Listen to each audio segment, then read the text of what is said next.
ಅವರು ಬೇರೆಯವರು ಇದು ಮಾಡ್ಕೊಂಡು ಅಕ್ರಮ ಬರ್ಕೊಂಡು ಬಿಲ್ಡಿಂಗ್ ಕಟ್ತಾ ಇದ್ದಾರೆ.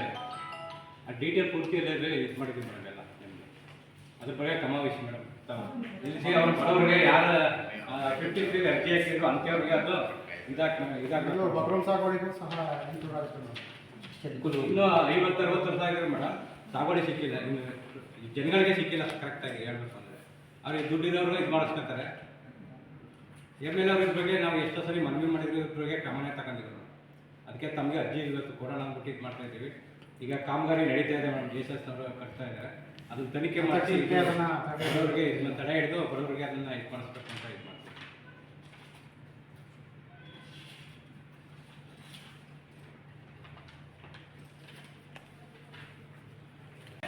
ಚಾಮರಾಜನಗರ ತಾಲೂಕು ಸರ್ವೆ ಹೋಬಳಿ ಸರ್ವೆ ನಂಬರ್ 117ರಲ್ಲಿ ಹಿಂದೆ ಯಾರು ದಲಿತರು ಜಮೀನ ಉಳಿಸ್ಕೊಂಡು ಇದು ಮಾಡ್ತಾಯಿದ್ರು, ಅದನ್ನು ದಲಿತರು ಅರ್ಜಿ ಹಾಕಿದ್ರು.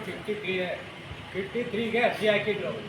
ಅರ್ಜಿ ಹಾಕಿದರೆ ಮಧ್ಯೆ ಬಂದು ಬೇರೆ ಇತರ ಜನಾಂಗದವರು ಅರ್ಜಿ ಹಾಕಿ ಅದನ್ನು ಇದು ಮಾಡಿ ಮೆಡಿಕಲ್ ಕಾಲೇಜವ್ರಿಗೆ, JSS ಕಾಲೇಜವ್ರಿಗೆ ಅದನ್ನು ದಾನವಾಗಿ ಕೊಟ್ಟಿದ್ದಾರೆ. ಆಯಿತಾ? ದಾನವಾಗಿ ಕೊಡಬೇಕು. ಹಿಂದೆಯೇ 50ಯಲ್ಲಿ ಅರ್ಜಿ ಸಲ್ಲಿಸಿದವ್ರಿಗೆ ಯಾರು ಉಳಿಮೆ ಮಾಡಿದ್ರು ಆ ಜಾಗನ ಬಿಡಿಸ್ಕೊಡ್ಬೇಕು. ಇವತ್ತು JSSನವ್ರು ಏನು ಮಾಡ್ತಾ ಇದ್ದಾರೆ, ನಮ್ಮದು ಇದು ಜಾಗ ಅಂದ್ಬಿಟ್ಟು ಇವತ್ತು ಬಿಲ್ಡಿಂಗ್ ಕಟ್ತಾ ಇದ್ದಾರೆ. ಇದನ್ನು ಸೂಕ್ತ ತನಿಖೆ ಮಾಡಿ ನಂತರ ಈಗ ಸದ್ಯಕ್ಕೆ ಕಾಮಗಾರಿ ನಡೆಯೋದನ್ನು ನಿಲ್ಲಿಸಿ ತನಿಖೆ ಮಾಡಿ ಯಾರು ಉಳುಮೆ ಮಾಡ್ತಿದ್ರು ರೈತರು, ಆ ರೈತರಿಗೆ ಇವತ್ತು ಅದನ್ನು ಬಿಡಿಸ್ಕೊಡ್ಬೇಕು ಅಂತ DC ಅವರಿಗೆ ಮನವಿ ಕೊಟ್ಟಿದ್ದೀವಿ.